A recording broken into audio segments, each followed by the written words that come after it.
y lo escuché 3 veces anoche para poder hacer un breve análisis y compartirlo con ustedes en la mañana de hoy. Miren, señores, este comunicado del Pleno de la Corte Suprema de Justicia tiene varios elementos que vale la pena examinar, pero examinar desde un punto de vista crítico, tanto por lo que dice como por lo que omite. Así de sencillo. Encima nos regañan. El comunicado surge, todos estamos claros, por la reacción, por el rechazo masivo de la ciudadanía, de los medios de comunicación, hacia este acuerdo 407 de julio del 2024, de hace un año, y que no nos enteramos hasta el sábado por una publicación del diario La Prensa. Un acuerdo que creaba un fondo de compensación por retiro para magistrados de la Corte, magistrados de tribunales superiores, jueces de circuito y jueces municipales. El hecho de que se publique 4 días después de su aparición en Gaceta Oficial sugiere que la Corte actuó a la defensiva, motivada más por la presión pública que por un ejercicio proactivo de transparencia. Miren ustedes, ese comunicado que leyó esta funcionaria ayer y que no se atrevieron a leer ni la presidenta de la Corte ni ninguno de los otros 8 magistrados, se ve claramente que es un intento por defender la legalidad y legitimidad de dicho acuerdo.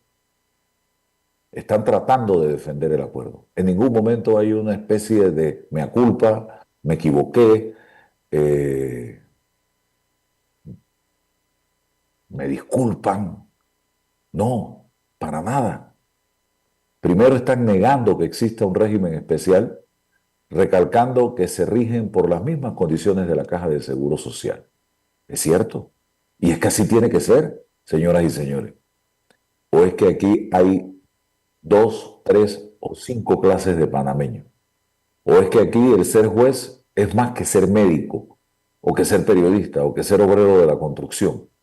Cada uno tiene una profesión y si vamos a dedicarnos cada uno a defender cada una de nuestras profesiones, entonces vamos al debate, pues. Vamos al debate, porque en todas las profesiones, hasta en el recolector de basura, que es una profesión digna, hay peligros y hay sacrificios y hay esfuerzos. ¿O me van a decir que no? Esto es técnicamente cierto, señoras y señores. Lo que dicen de que no hay un régimen especial para el órgano judicial. ¿Cierto? Claro que sí. En cuanto a requisitos de edad, cuotas, pero omite que el fondo de compensación es en la práctica un beneficio adicional que sí los colocaría en ventaja sobre la mayoría de los cotizantes. Apelar al reconocimiento de la labor judicial para justificar mejores condiciones. Ustedes lo oyeron allí. El argumento se enfoca en la dignificación del cargo, pero no aborda la principal crítica que se ha hecho por parte de la ciudadanía, de la población panameña, y es la falta de sintonía, la desconexión entre estos beneficios y una realidad económica que está viviendo el país en este momento. Desempleo, déficit fiscal, crisis de la Corte, de la Caja de Seguro Social y además, señoras y señores, además, tampoco menciona la mora en la justicia panameña, que todavía existe y en grandes cantidades, altos volúmenes de procesos judiciales, de personas detenidas sin audiencias, sin condenas, despachos llenos de papeles, de documentos. Aquí la Corte también incurre o recurre a un tono confrontativo. Ustedes escucharon a esta funcionaria interpretando las críticas que han salido hasta de los clubes cívicos, que muy pocas veces se meten en temas de esta naturaleza, con excepción del Colegio Nacional de Abogados, que guarda un silencio cómplice y escandaloso en todo esto. Claro, porque la noche anterior, antes de ayer, estaban rindiendo homenaje, condecorando a los magistrados que se subieron el salario y que ahora quieren jubilarse con $14,000. Pero en ese tono confrontativo al que me estoy refiriendo, interpretan las críticas como ataques o desinformación, en lugar de asumir que pueden ser reclamos legítimos de una ciudadanía sobre los recursos del Estado, nuestra plata, nuestro dinero, el hartazgo que hay en la población panameña. La Corte desmiente dos puntos que circularon desde el sábado, que la compensación era solo para magistrados de la Corte. Aquí siempre se dijo, señores, que incluía a magistrados, magistrados de Tribunal Superior, jueces de circuito y jueces, y los otros jueces que son municipales. Y lo otro que desmienten es que es de $14.000. Quizás nos vayan a decir que no es de 14, que es de 10. El salario quizás sea de 10 y los gastos de representación sean de 4. No sé. Quizás sea por ahí, pero no lo dijeron. No ofrecen cifras. No nos dan cifras, detalles claros sobre cuánto sería el beneficio real, ni quiénes exactamente lo recibirían. Es decir, corrigen rumores, pero no transparentan la totalidad de la información que permitiría a todos nosotros objetivamente hacer una evaluación del acuerdo. ¿Por qué no lo hacen? ¿Por qué se quedan callados? Porque actuaron con malestar, están disgustados, porque no aceptan la crítica del pueblo panameño y de las organizaciones de la sociedad. Pero el punto más importante, señoras y señores, anuncian la suspensión, escúchense bien, no eliminación, no derogación, no, suspensión, y váyanse al diccionario de la Real Academia Española de la Lengua, de este beneficio para magistrados y magistradas de la Corte, o sea, para los 9, porque magistrados y magistradas de la Corte son 9, pero no mencionan en este comunicado expresamente si también se suspende para magistrados de tribunales superiores, para jueces de circuito y jueces municipales, que según las críticas iniciales también estaban incluidos. Esto, a mi interpretación, es una maniobra, así de sencillo, para calmar la indignación, y se enfocan solo en la cúpula de la Corte Suprema de Justicia, del órgano judicial, dejando abierta la puerta para mantener el beneficio para otros niveles, incluso para ellos. Porque tú puedes decir, hey, se suspende la reunión, pero no es que no va a haber reunión, o se suspende el Consejo de Gabinete, o se suspende la fiesta del 19 de octubre en Chitré, pero la vamos a hacer en noviembre. El comunicado adopta un tono institucional pero defensivo, con frases como rechazamos todo irrespeto y diatriba, que pueden interpretarse como un distanciamiento o un nivel de soberbia ante la opinión pública. Y vimos ese nivel de soberbia en las declaraciones de la presidenta de la Corte Suprema de Justicia, María Eugenia López, hacia los colegas periodistas en la Asamblea, cuando se le preguntó, y ella pidió respeto.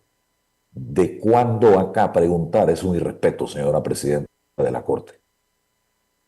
El lenguaje se centra en la honra de la institución, más que en reconocer el malestar de la gente a la que ustedes se deben y la crisis de confianza que hay en la justicia panameña. Concluyo, señoras y señores. Esto para mí, simple y sencillamente, es una especie de acto de control de daños, más que de transparencia por parte de los magistrados de la Corte. Se defiende la legalidad, pero no se aborda la pertinencia ética y social del beneficio en un país con alta desigualdad y crisis de seguridad social. El anuncio de suspensión parcial parece una concesión mínima y táctica para calmar las aguas sin resolver el fondo del problema. Y falta claridad sobre montos, alcance real y destino de los recursos de este fondo de compensación que lo vamos a pagar los panameños. Esto no ha terminado porque han dejado abierta una esclusa. Y lo que nosotros estamos reclamando, y espero que el país no se duerma y no entre ahora en otro tema y dejemos este de lado, es que ya basta de jubilaciones especiales. Basta. Porque si de jubilaciones especiales para jueces y magistrados de tribunales superiores estamos hablando, entonces yo también voy a pelear y yo quisiera que los periodistas, que los ingenieros, que los médicos, que las enfermeras, que los obreros de la construcción, que los trabajadores de la recolección de la basura, que todos entonces tengamos, todos, jubilaciones especiales. Porque aquí no puede haber ciudadanos de primera y de segunda categoría, ingeniero Blandón. Adelante. Bueno, Álvaro, escuchándolo me he quedado pensativo. Fíjese, hay un editorial en Metro Libre de la pluma de el amigo y periodista James Aparicio. ¿Quién se llama así? El título es este: ¿Quién secuestró el sentido común? Entonces, cuando usted mira el comunicado de ayer de la Corte Suprema de Justicia, ahí el sentido común está secuestrado, el de ellos. Porque el sentido común le debió decir a ellos que la redacción de esta nota debió tener otro tono. Porque si algo caracteriza al sector de la justicia, o debería caracterizar, es su sentido común. Su sentido si no hay justicia, no hay paz. Entonces los magistrados, con su decisión de darse una jubilación especial, porque eso es lo que es. Fíjese que ni siquiera lo quiere llamar así. Eso es un proceso de jubilación especial. La Constitución de la República establece claramente que para establecer una jubilación especial hay que hacerlo por ley. Hay que hacerlo por ley. Si los magistrados no saben eso, entonces los tienen que irse de ahí. No saben de ley, pues. Eso lo dice la Constitución. Entonces, segundo, la voz del pueblo es la voz de Dios.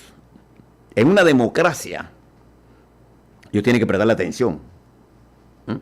Y fíjese, este es el tema que ha concitado en casi unánimemente la opinión del pueblo panameño, en todos sus sentidos y en todos los estratos de la sociedad panameña. Ha habido un rechazo a esta conducta de aumentarse el salario y después darse 100% de jubilación. Yo no sé si ellos no oyen la radio, no hablan con la gente, pero el rechazo han sido del sector empresarial, del sector obrero, campesino, indígena, intelectual. Los únicos que no se han pronunciado como agrupación son el Colegio de Abogados, que no lo he escuchado. Pero todo el rechazo, incluso ayer conversaba con el ministro Chapman, fíjense el efecto de esta decisión de la Corte. Mientras esto estaba ocurriendo, los magistrados estaban haciendo esta. Panamá estaba negociando en los foros internacionales sus medidas de reducción del gasto público.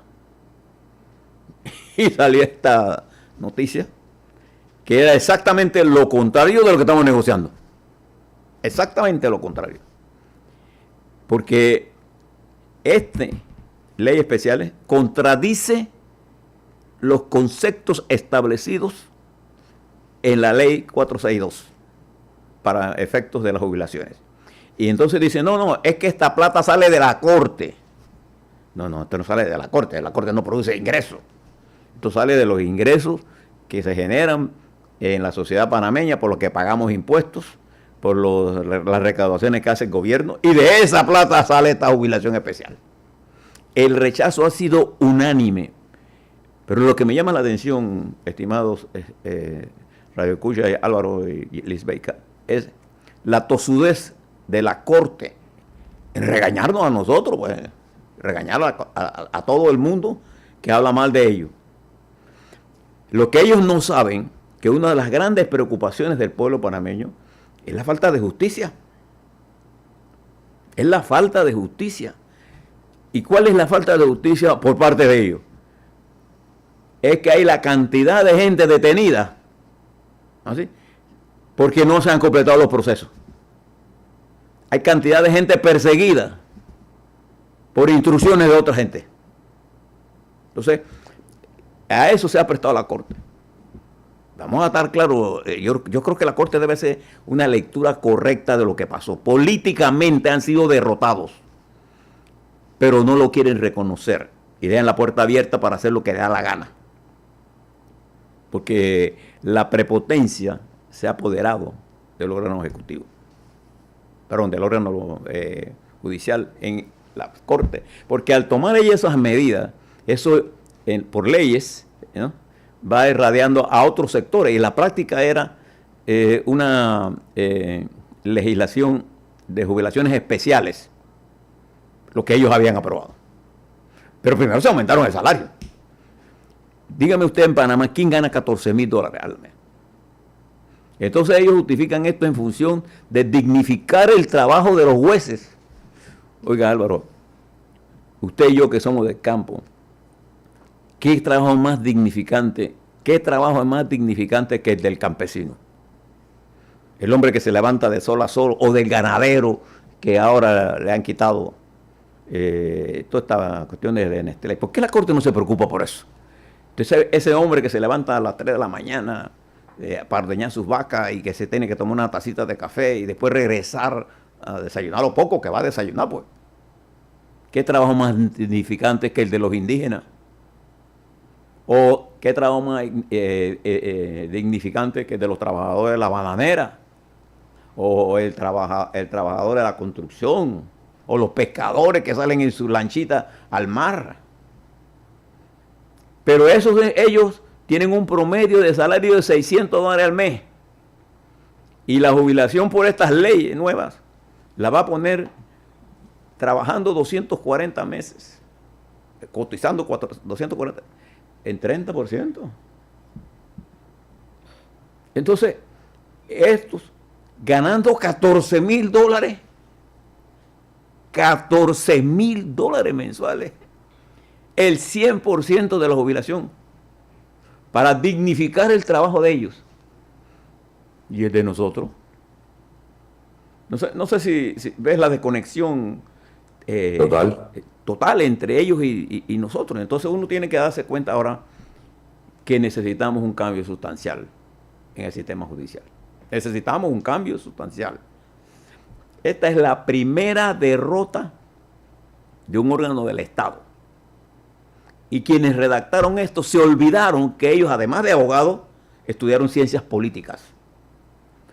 Pero lo que significa todo este comunicado, si usted lo mira bien, y yo estoy de acuerdo con usted, hay que leerlo bien, ¿así?, es un desconocimiento de los magistrados, porque esto se fraguó desde el año pasado, esto estaba fraguado. Hay un desconocimiento del sentir del pueblo, hay una desconexión entre ellos y el país al que ellos le deben servir. Ese comunicado fue redactado con rabia. Sí, en el fondo con soberbia, más que con rabia. Exacto. Es la soberbia de el que cree que nosotros somos los imbéciles y ellos son los sabios.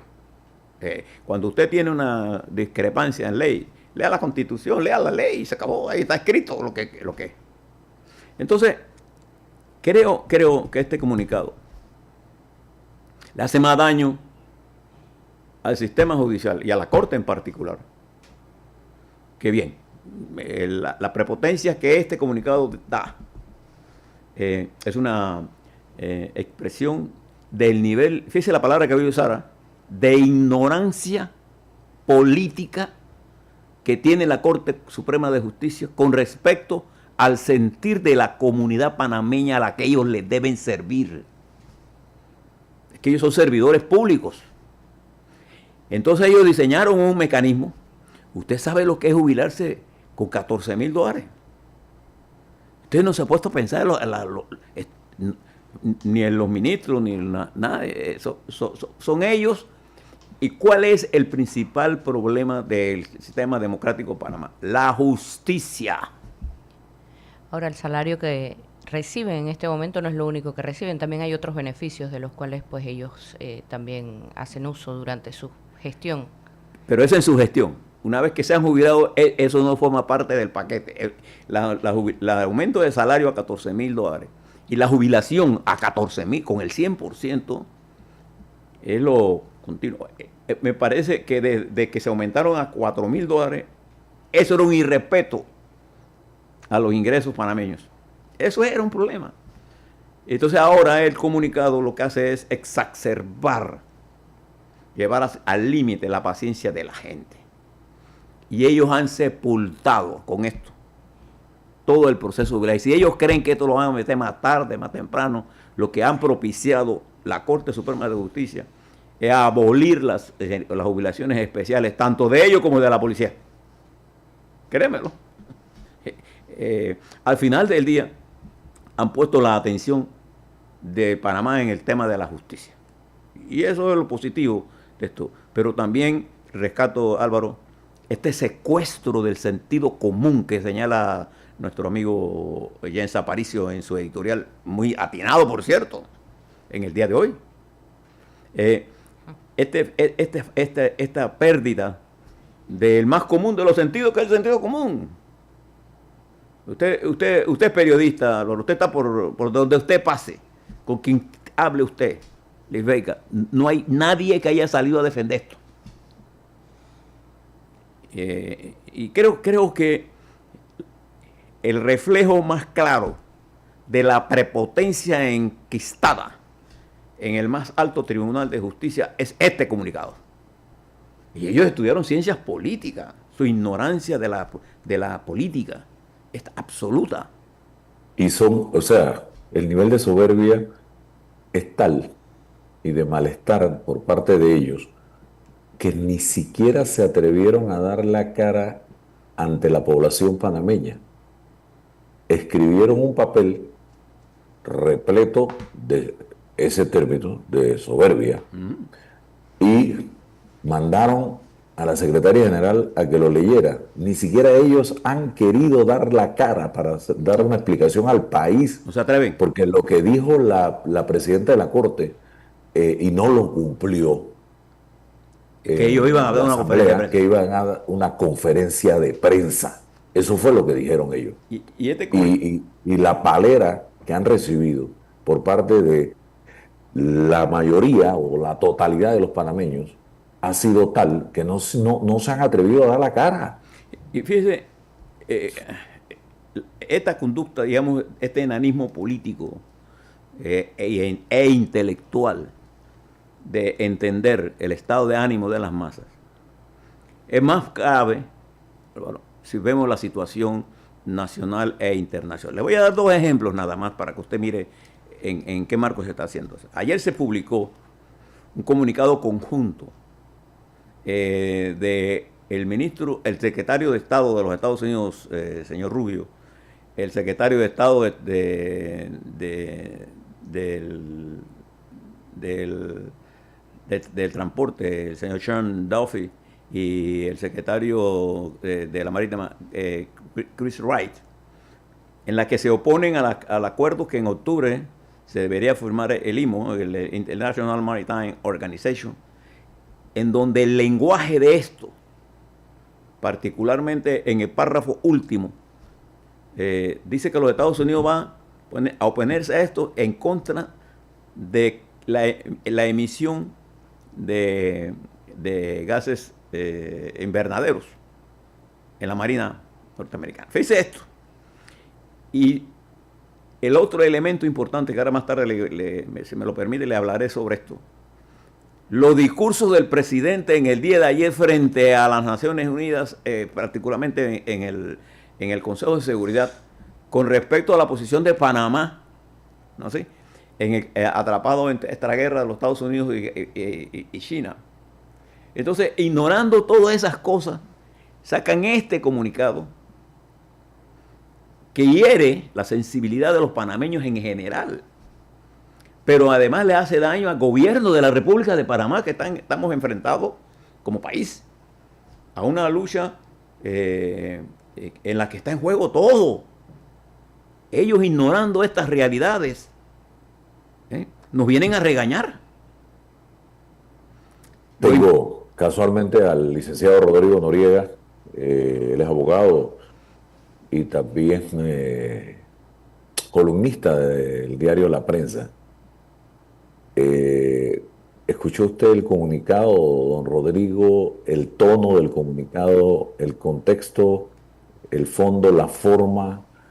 ¿Se siente satisfecho con lo que dijeron allí? Porque ellos hablan de suspender, no derogar ni eliminar, y por otro lado, no dicen cifras, por otro lado, no hablan de jueces, magistrados de tribunales superiores, y hablan de dignificar una profesión. Yo más temprano me preguntaba, vamos al debate de qué profesión es más importante que otra, porque podemos hacerlo. Bienvenido, Rodrigo. Buen día, Álvaro, buen día, ingeniero Blandón, buen día a todos, Buenos días. todas la audiencia. Miren, el comunicado me dejó frustrado porque yo esperaba una conferencia de prensa. No esos comunicados así por internet, por YouTube. Creo que no cubre realmente las expectativas de la opinión pública.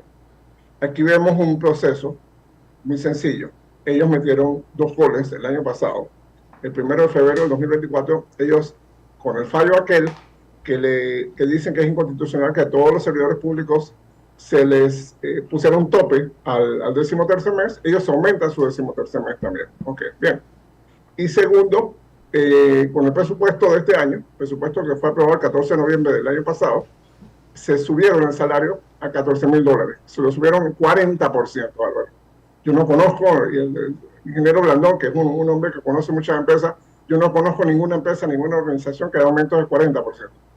Por hacer exactamente el mismo trabajo, ojo, por ascenderte es otra cosa, pero por hacer exactamente el mismo trabajo, no conozco ese tipo de organizaciones. Así que ellos se dieron cuenta que habían metido 2 goles y bueno, vamos a meter el tercero. Sí existen países, como México, como Argentina, donde los magistrados se jubilan con el último salario con 2 condiciones. Uno, tienen que tener un número de años de servicios en el órgano judicial, más allá de ser magistrados, tienen que tener una trayectoria en el órgano judicial. Y segundo, cuando se jubilan, se van. No que se quedan y ahora voy a cobrar más. No. Te jubilaste, salió tu primer cheque de jubilación. Bueno, señores, me despido. Hasta pronto, buena suerte. Gracias por todo lo que me dieron aquí. Esas son las reglas en otros países. Y por supuesto, en ningún país de América Latina y Iberoamericano que pude estudiar, la jubilación, entre comillas, compensación, como quieran llamarlo, que trataron de meter un 4º gol. Ahora, como van a poner las demandas por jubilación, vamos a decir que esto no es una jubilación especial, esto es una compensación. Hombre, compensación, jubilación, es la misma gringa con distintos pitongos. Yo creo que es fundamental que entendamos 2 cosas. Bien, acabamos de pasar, Álvaro, ingeniero Blandón, acabamos de pasar 6 meses de una controvertida reforma pensional. Ellos hubieran tenido perfecta oportunidad de presentar, oye, nosotros creemos que esto tiene que ser discutido también. Y se hubiera discutido con toda transparencia y demás. ¿Por qué esperar 386 días para hacerlo público? Porque es que necesitaban meterlo en el presupuesto de este año 2026. Yo creo que fue una metida de pata. Obviamente, pasar de $14,000 al mes a 2.500 no es una expectativa muy cómoda para mucha gente, pero créeme, Álvaro, ellos son unos privilegiados. En Panamá, menos del 1% de la población gana arriba de $5,000. Ahora imagínate, $14,000 al mes y encima vas a tener una pensión muy lujosa, muy abundante. Yo creo que fue lamentablemente, la Corte Suprema ha perdido su reputación, su legitimidad. Creo que el pueblo panameño la va a valorar en el tiempo como un asunto de élites, un asunto de ornamento, que en realidad no vale lo que estamos pagando, lamentablemente.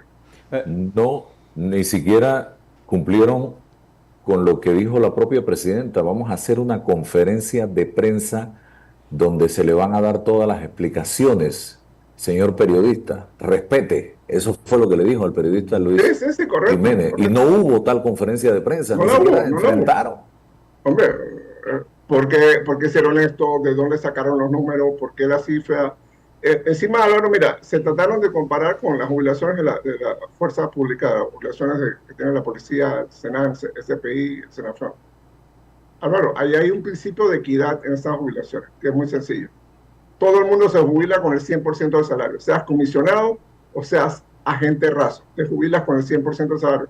Acá no, acá era una jubilación escalonada, 100% para los 9 magistrados, 60% para los magistrados del Tribunal Superior, los tribunales superiores, 50% para los jueces del circuito y 40% para los jueces municipales. O sea, ni siquiera un principio de equidad. Bueno, todos nos jubilamos con 100, o todos nos jubilamos con 50, o todos nos jubilamos con 60. No, no.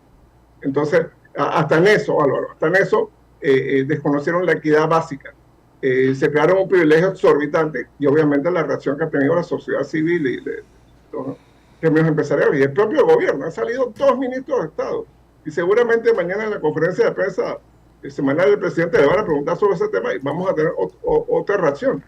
Entonces yo creo que fue una metida de pata, fue una medida con opacidad y obviamente ya están mirando el reloj, saben que van para afuera, 2 se van el 31 de diciembre de este año y en 2 años más se van, creo que 4 se van, 2 años más, entonces están mirando el reloj. Ingeniero Blandón. Pregunta, don Rodrigo. Primero, buenos días, bienvenido a nuestro programa aquí en la mañana de hoy. Fíjese, primero quiero conocer su opinión. Creo que en ninguna nación democrática, si no hay justicia, no hay paz. Eso para mí es un concepto básico. Y uno de los principales problemas que tenemos en nuestro país, es el problema de la justicia como tal, como sistema, pues. No estamos consiguiendo la justicia que el país necesita. Entonces, cuando leo con detenimiento y varias veces el comunicado de la Corte, ellos no están entendiendo el problema político en que ellos se han metido. No nosotros. El que hizo esto no fuimos nosotros. El que hizo esto fueron ellos. Y no hicieron una lectura correcta. La Corte Suprema de Justicia, que es el equilibrio de una sociedad democrática en términos del respeto a la ley, si hace esto, ¿usted no cree que el rechazo unánime que ha recibido esta propuesta es una contundencia muy clara del país, del hartazgo que tenemos con respecto al funcionamiento de la estructura de la justicia como tal? Nosotros tenemos un montón de gente en las cárceles que no se le han cumplido los procesos. Y tenemos un montón de gente suelta que no ha sido llevada a la justicia. Entonces, totalmente, ingeniero. Usted no cree, si usted mira el comunicado a la luz de lo que está pasando en el país, y los abogados no solamente estudian leyes, estudian ciencias políticas. O sea, y lo estudian como ciencia, no estoy hablando de la política, sino este comunicado, ¿usted no cree que le hace más daño a la Corte? Totalmente. Primero que desconoce la realidad. Ellos tenían que dar la cara, en mi opinión, pedir disculpas y decir, bueno, cometimos un error, vamos a reformar esta resolución y vamos a hacerlo con participación ciudadana y vamos a hacer consultas, porque creemos que esto es una necesidad y hay a veces razón. Mire, hay países donde hay lo que se llama el periodo de veda. Un funcionario, y usted lo conoce muy bien, ingeniero, hay funcionarios que manejan información muy delicada para el Estado. Cambió el gobierno o ese funcionario se jubila, al día siguiente ese funcionario o esa funcionaria quedan en manos del crimen organizado o quedan en manos de gente interesada en esa información. Entonces, ¿qué hacen? Se le dan periodos de veda. Bueno, los magistrados o los procuradores o la superintendencia de mercado financiero o la gente de la unidad de análisis financiero, mire, cuando se jubilan van a tener 2 años de salario completo. ¿Por qué? Porque no queremos como Estado, como sociedad, que esa información, que esos datos que ellos manejaron de allí calientitos, pasen enseguida por necesidad económica, obviamente, pasen enseguida al crimen organizado, pasen enseguida a agentes de mercado o agentes políticos que les interesa subvertir el funcionamiento de los poderes del Estado. Entonces, hay esa medida habrá sido discutible. Mira, oye, sí, de verdad, esta gente tiene razón. 2 años está bien. Bueno, está bien. De pronto 14.000 no, de pronto 7.000, perfecto. O sea, había medidas, mecanismos más moderados y posiblemente justificados ante la luz de la realidad obvia, de que es mentira que usted es magistrado de la sala penal hoy, sabe operaciones encubiertas que está haciendo el Estado contra los narcotraficantes y al día siguiente va a estar volteando la paila para ver qué hace. No, o sea, se toman ciertas consideraciones y bueno, mira, por 2 años tu gasto, tu estilo de vida está cubierto por tu mismo salario y hay ese periodo, ese colchón para que el Estado avance el tema, para que termine la operación encubierta, para que se hagan otros desarrollos en materia de justicia, pero realmente no tomaron en cuenta el asunto. Yo pienso que como metieron los goles el año pasado, ahora vamos a meter este otro, y bueno, le salió el tiro por la culata. Pero, Álvaro, si me permito, la otra pregunta era esta. En el marco, Rodrigo, de las conversaciones que se estaban haciendo en Washington, en Nueva York, en el pleno de la Organización de Naciones Unidas. De las Naciones Unidas, pero en el pleno del Comité Consejo de Seguridad. Consejo de Seguridad, el presidente de la República hizo para mí una intervención con respecto a la defensa de la neutralidad muy buena, excelente para mí. Y también el director del Canal de Panamá, el licenciado Vázquez, hizo una extraordinaria intervención, ambas a la altura del mundo. Pero cuando uno ve esto, lo que está pasando en la Corte Suprema de Justicia de Panamá, hay como una descompensación entre ese lenguaje patriótico, inteligente, sensato, moderado, pero firme en cuanto a la defensa de la neutralidad. Esto que ha hecho la Corte y que publican hoy constituye un elemento, porque estos son salarios en dólares. Cuando tú lo traduces en América Latina, esto es escandaloso. Yo no sé si ellos... Escandalosísimo. No sé si ellos han entendido la magnitud. Si usted pone esto en Ecuador, por ejemplo, que también está dolarizado, pero póngalo en Perú, póngalo en Centroamérica, en México. En Colombia, ¿no? Esto es escandaloso. ¿Cómo ellos no han podido percatarse de esto y del peligro en que nosotros nos encontramos como nación en este momento? Peligro de todas clases. Ellos viven en una burbuja. Ellos viven en una burbuja en donde todo está bien. Todos los subalternos a su alrededor, todo su entorno, lo están haciendo muy bien. Sigan adelante. Entonces, bueno, lo están haciendo muy bien. Hay un tema bien serio. O sea, cualquiera puede ir ahora mismo a ver cómo están las instalaciones del órgano judicial. En La Chorrera, en Arreján, en San Miguelito, en Plaza Ágora, en Chiriquí, donde sea. Y son instalaciones que necesitan atención urgente. Son enfermas, están enfermas.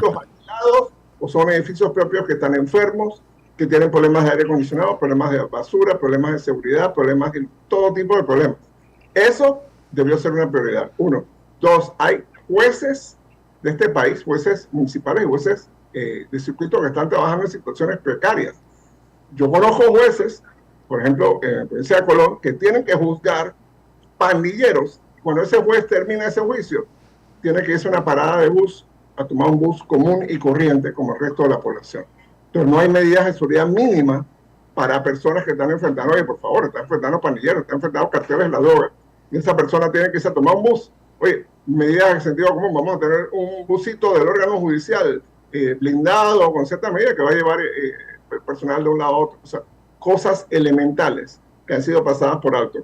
Y bueno, eso es lo que pasa. Eso es lo que pasa cuando creemos que somos una Corte Suprema magnífica.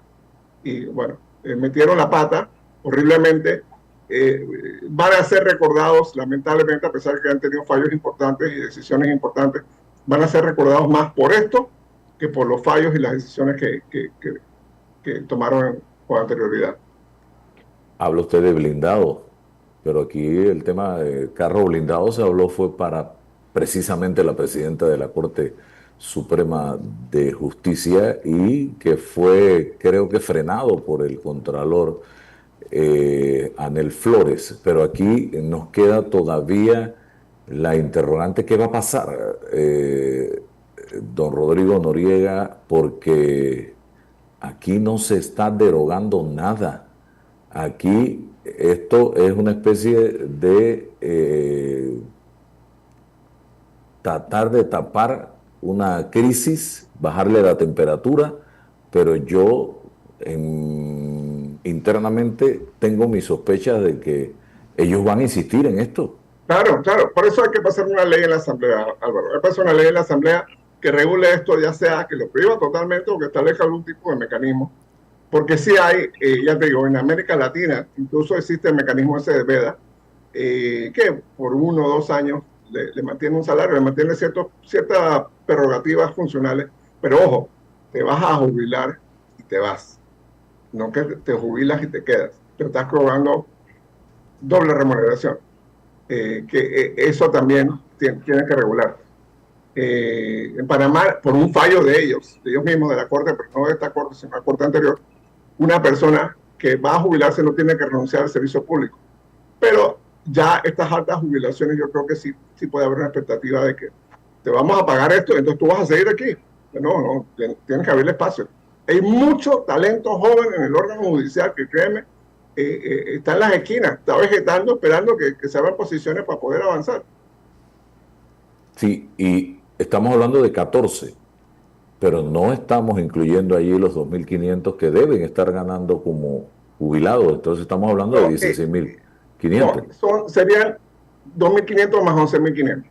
No, me refiero a los salarios hoy. Pero los salarios ahora mismo son 14. 14 hay algunos que están jubilados y que tienen 2.500, tienen 16.500, correcto. Exactamente. Entonces, pero la jubilación nueva sería 2.500 más 11.500 para completar los 14.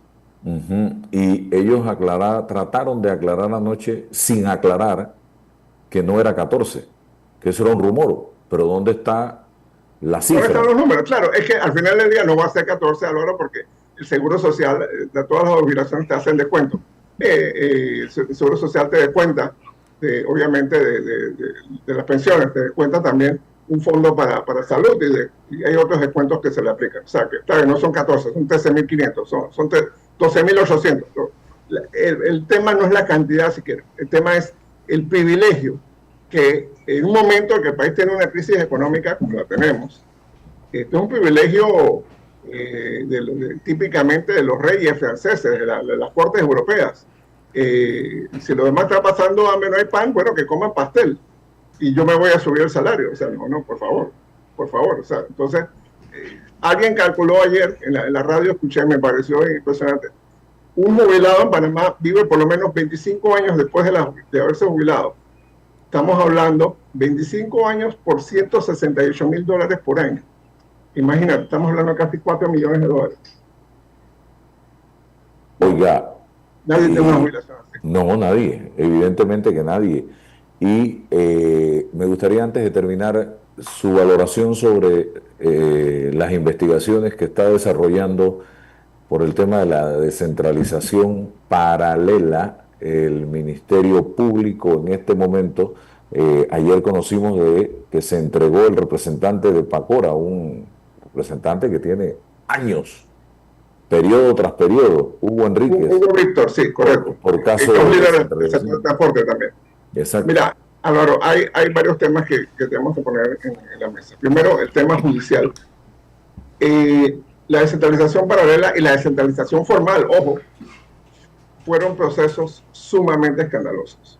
Sumamente escandalosos. Tú puedes ir a cualquier parte de la Campilla Interiorana, te vas a dar cuenta quién es el representante. Porque tiene caballos de paso, porque tiene autos nuevos, porque tiene cementales, porque tiene el mejor tractor, etcétera. Tiene una antena satelital en su casa. Todo el mundo sabe quién es el representante. Eso no puede ser. Hubo representantes que se pusieron lecherías, otros que compraron caballos de paso, otros que se hicieron casas con piscina. O sea, eso fue, perdónenme el término, una orgía con los fondos públicos. Entonces, si se va a investigar, se debe investigar a todo el mundo. Me da la impresión que el Ministerio Público está un poco rebasado con esto y que va a necesitar tener más personal y de pronto algún tipo de respaldo por parte del Ministerio de Economía y Finanzas y por parte de la Asamblea, por supuesto, para seguir con esta investigación. Pero luego está la cara política. Recordemos algo, Álvaro, y esto lo sabe perfectamente el ingeniero Blandón. El representante de corregimiento es el sargento que mueve la gente el día de las elecciones. Es el sargento que mueve los votantes para las primarias, es el sargento que mueve la gente para el activismo de los grandes partidos políticos, sobre todo el PRD. Entonces, le estás dando en la yugular, porque estos son pequeños caciques. Aquella idea de Omar Torrijos de representante de corregimiento como un líder natural que va a dar la voz del pueblo, eso ha sido desfasado por una generación de caciques que simplemente se han instalado en las juntas comunales, se han enriquecido sus familias y las necesidades de sus comunidades han empeorado en el tiempo. Yo creo que la descentralización es necesaria, pero ni el alcalde ni los representantes de corregimiento son la figura para la descentralización. La figura para la descentralización deben ser los gobernadores, no estos gobernadores nombrados por el presidente de la República. Debemos tener elección de gobernadores. ¿Por qué? Porque tienes dos corregimientos. El corregimiento A tiene $100,000, el corregimiento B tiene $100,000, y si los dos hicieran un puente de 160,000, resuelven un problema. No. Pero el corregimiento A quiere gastarse los $100,000 en una cancha de fútbol, y el corregimiento B se quiere gastar los $100,000 haciendo una casa comunal. Entonces, las necesidades comunes que pudieran servir para beneficiar a todas las comunidades están siendo obviadas, están siendo dejadas de lado porque el representante, el alcalde, quiere cortar cinta, quiere que se vea la placa de que él fue el que hizo el parque de fútbol, él fue el que hizo esta calle, él fue el que hizo esta obra. Entonces no se ven los grandes problemas estratégicos que tienen esos corregimientos, que tienen esos municipios, que se pudieran haber resuelto en gran medida con el festín de millones de dólares. No solo esto, Álvaro, recordemos lo que pasó con Río de Jesús en el gobierno de Martinelli, que también fueron cientos de millones de dólares que pasaron a las juntas comunales y demás. Entonces, ese sistema no funciona. Ese sistema no funciona. Bueno, muchas gracias a don Rodrigo Noriega por estar con nosotros en la mañana de hoy, aquí en Noticias 180 Minutos. Que tenga excelente día, don Rodrigo. Gracias, Álvaro. Que Dios los bendiga. Amén. Bien, y otra, Lijbeika, si leemos rápidamente la información que tiene que ver con la posición del ministro de Economía y Finanzas, Felipe Chapman, que incluso tenemos un video al respecto. Adelante, por favor. Aquí la tengo y en efecto la comparto con nuestra audiencia. Y es que ayer más temprano, y luego de la avalancha de críticas y la oposición expresada por gremios empresariales a los que se han sumado organizaciones de la sociedad civil y partidos políticos, el ministro de Economía y Finanzas, Felipe Chapman, manifestó su rechazo al Fondo de Jubilación Especial para los magistrados de la Corte Suprema de Justicia, que les permite retirarse con el 100% de su salario al alcanzar la edad de retiro. Igualmente, el ministro dijo que es inconveniente cualquier equiparación de ajuste salarial en el caso del Tribunal Electoral. Tenemos sus declaraciones y se las compartimos de inmediato. Hablando del presupuesto y del control del gasto, la Corte Suprema de Justicia está haciendo una jubilación especial que ellos le llaman compensación para jubilarse con el 100% del sueldo que tengan en ese momento. Sí. ¿Cómo califica el MEF esta situación, dado que varios gremios han señalado que no es compatible con la política de reducción del gasto? Gracias por la pregunta, muy oportuna. Casualmente acabo de ver a la presidenta magistrada de la Corte Suprema. Yo le he comunicado por escrito tanto a los miembros de la Corte Suprema de Justicia como del Tribunal Electoral. Mi recomendación es que estoy en desacuerdo y que pienso que eso no es consono con el mensaje que estamos enviando al país y al mundo de prudencia fiscal, de un manejo riguroso de las finanzas públicas, con metas fiscales claramente establecidas y estipuladas, donde hemos estado gestionando activamente el control de la planilla, tanto en número de personas y en el monto, de forma tal que a la fecha se ha reducido.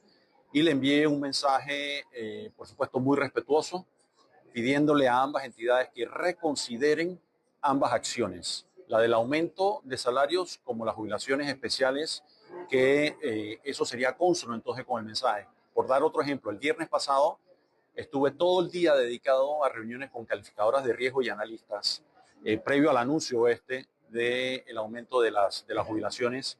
Y una de las cosas que hice mucho énfasis es en lo que acabo de comentar, en la rigurosidad fiscal, en la prudencia y en un manejo responsable de las finanzas públicas para cumplir con nuestras metas. Y me reitero en esa posición, que yo creo que no solamente es lo que esperan los mercados locales e internacionales, sino los ciudadanos. Hay un clamor ciudadano de aplicar estas medidas de prudencia fiscal en el gasto público. ¿Tuvo ya una respuesta de la Corte y del Tribunal Electoral? No, casualmente me acaba de comentar la magistrada que lo tiene que conversar con sus colegas y que una vez lo hayan comentado en el Pleno de la Corte, me estarán remitiendo comentario al mensaje escrito que yo les envié. Del Tribunal Electoral al momento no he recibido comentarios, no sé si en los minutos en que estaba aquí en el foro he recibido algún comentario, pero la relación es muy cordial, así que espero oportunamente también recibir comentarios, ojalá positivos, de ambas instituciones, de ambos órganos. Bien, la posición del ministro de Economía y Finanzas,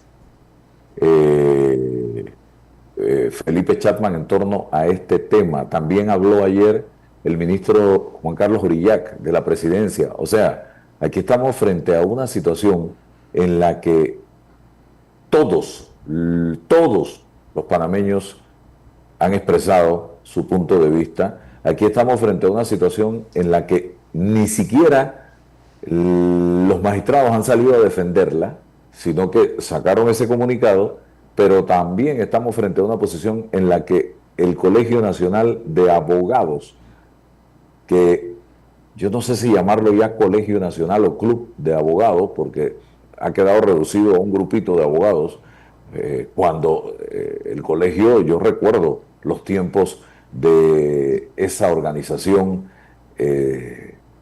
la que verdaderamente abordaban temas, hacían críticas, hacían cuestionamientos, presentaban propuestas, defendían posiciones. Hoy día nada de eso pasa en este organismo, en esta organización que ha quedado, no sé, opacada por completo. Así que voy a darle la palabra al ingeniero Blandón. En breve ya tenemos al licenciado Rosendo Rivera con nosotros. Álvaro, estimado Radio Escucha Lebeca. Mira, ayer tuve la oportunidad de conversar con el ministro Chapman precisamente sobre un tema que acabamos de verlo en público, en la que él nos expresaba a nuestro programa que él había expresado su punto de vista sobre estas jubilaciones especiales. Igual el Contralor General de la República se ha pronunciado en contra de esta acción. Igual lo ha hecho el ministro de la Presidencia. Pero además de eso, le hacía una consulta al ministro sobre la licitación para las empresas de distribución eléctrica. Hay una confusión y se la quiero aclarar. No se trata de la licitación para el 100% de las acciones, no. Se trata de la licitación para solo el 51% de las acciones de distribución eléctrica que la manejan dos empresas en este momento y que pueden participar. Y es a mejor precio, con un precio tope, un precio mínimo, ¿no? Porque estas concesiones se vencen el próximo año. De manera que debe estar claro para la gente que no se trata del 100% de las acciones, sino se trata de la mitad más uno. Pero quiero hacerle una pregunta, aprovechando que toca este tema.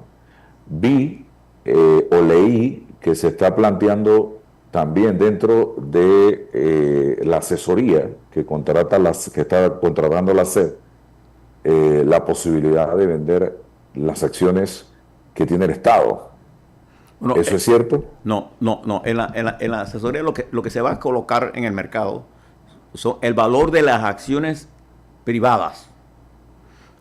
Hay quienes, por ejemplo, como yo también sostengo la tesis de que nosotros tenemos que evaluar en materia de la calidad del servicio, si nos conviene o no nos conviene a nosotros mantener al Estado como miembro, como parte de esta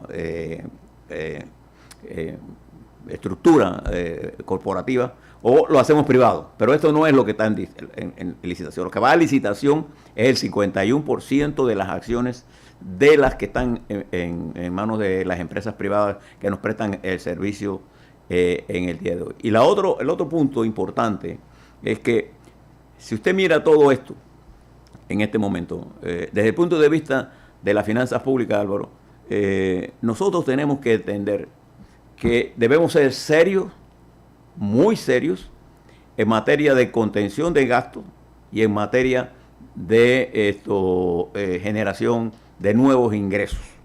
Y cuando la Corte dice que los ingresos para pagar su licitación no la pone el gobierno, sino la pone los ingresos de la Corte, el presupuesto de la Corte, eso no es cierto.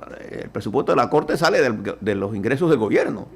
Esto es una cosa que debemos tenerlo en consideración. Y además de eso, nosotros tenemos que prestarle mucha atención a nuestra relación con los Estados Unidos en materia de la posición bilateral, porque precisamente las Naciones Unidas, Álvaro, se reunió el Consejo de Seguridad para ver los problemas del comercio marítimo.